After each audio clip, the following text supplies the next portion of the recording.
Nah, ada orang yang waktu mati itu sedang menipu, dia langsung mati, sehingga nanti dibangkitkan seperti kancil wajahnya, badannya manusia, karena dia tukang menipu.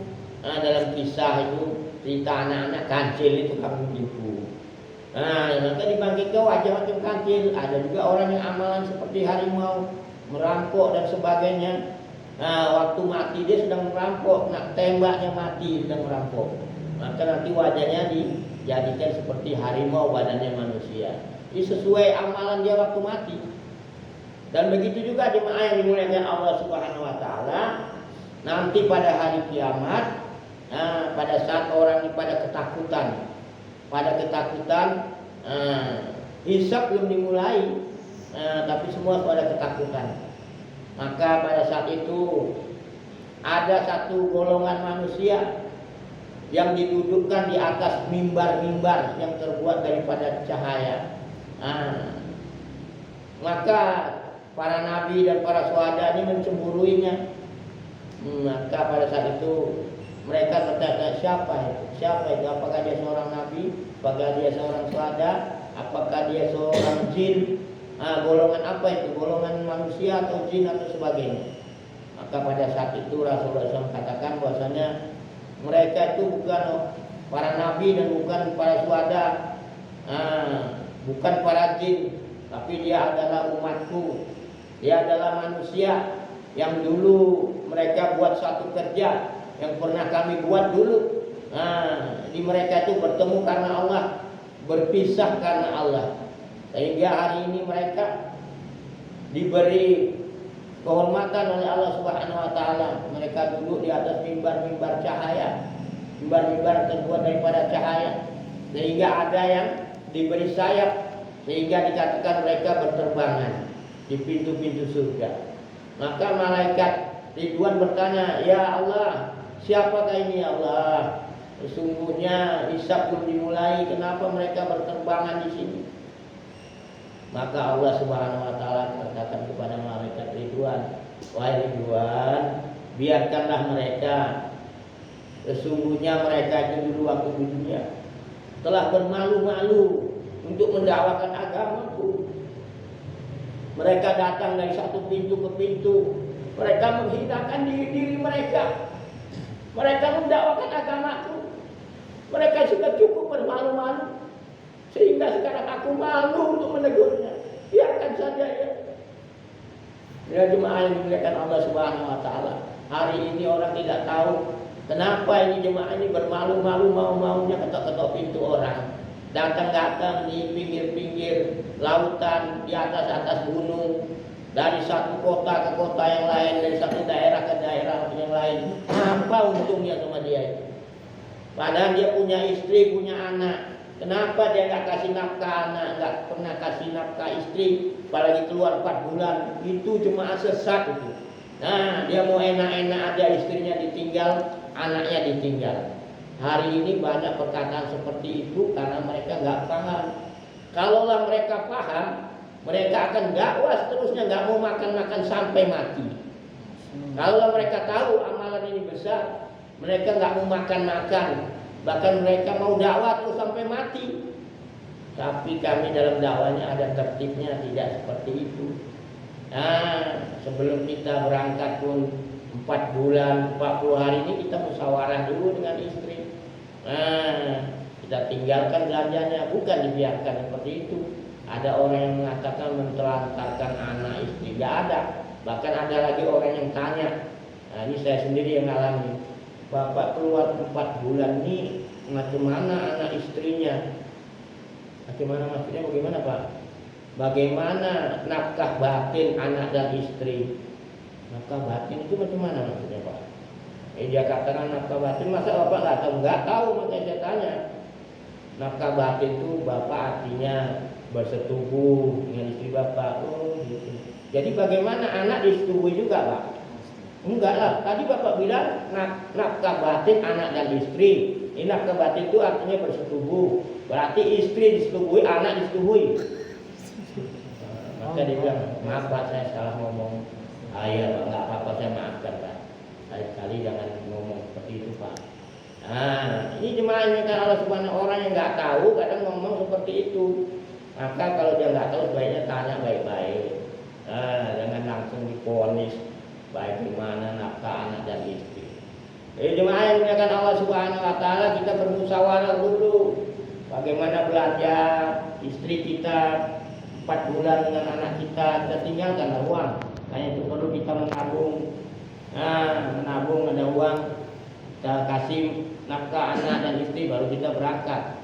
Kalaupun ada orang berangkat yang punya istri ini, nggak ada tinggalkan nafkah, ini jelasnya melanggar tertib. Ini oknum namanya. Tapi kalau aturan kami sesuai hasil daripada arahan-arahan daripada ulama, kita ada tertibnya. Kita tinggali anak, istri untuk jajan anak, ditinggalkan Pak. Tapi kalau dia ikut tertib ada juga Pak. Dia ikut tertib ada juga, nggak tinggalkan apa-apa. Ini ikut tertib ya Pak. Ikut tertib tapi nggak tinggalkan apa-apa. Tuh, jadi bagaimana makan anak istri? Dia ada anak bujangannya Pak. Di belakang itu kebun sawitnya banyak Pak. Nggak payah lagi tinggalkan Pak. Ada anak laki cukup Pak. 2 minggu sekali egrek sawit Pak, ada cukup untuk makan Pak. Apalagi kalau banyak.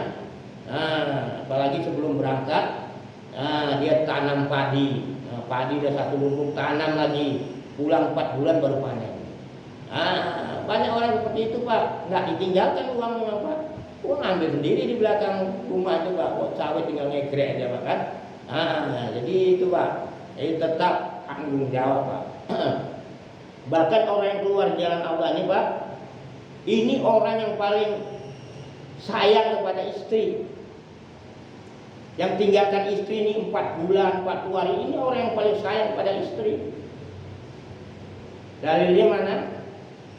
Dimana yang dimuliakan Allah Subhanahu wa taala, pada suatu ketika di zaman Rasulullah SAW, istri-istri sahabat, bahkan istri-istri Nabi ini risau.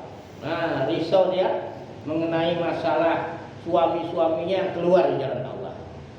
Sedangkan dia tugasnya hanya urus anak, urus suami, masak untuk istri, untuk anak, untuk suami, berarti sapu rumah, cuci baju, dan sebagainya. Pokoknya urusan rumah tangga ini urusan istri.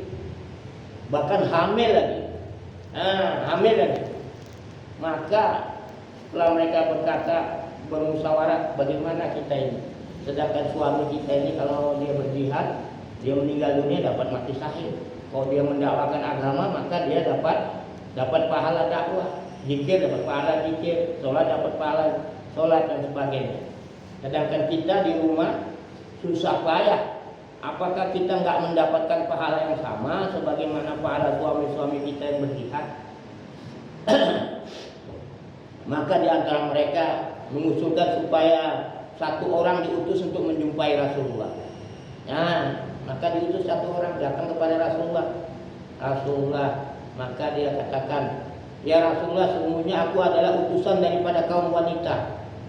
Aku ingin menanyakan sesuatu. Maka Rasulullah katakan apa yang ingin kau katakan. Maka wanita tadi katakan, ya Rasulullah, sesungguhnya kami ini kaum wanita yang selalu di rumah, yang mengurus rumah, mengurus anak, mencuci baju suami anak, membersihkan rumah, bahkan kami hamil lagi, susah payah kami di rumah. Sedangkan suami-suami kami berjihad di jalan Allah. Apabila dia meninggal maka dia dapat mati syahid. Apabila dia mendakwakan agama dapat pahala mendakwakan agama, berzikir dapat pahala zikir dan sebagainya yang dibuat dia, pahala-pahala semua.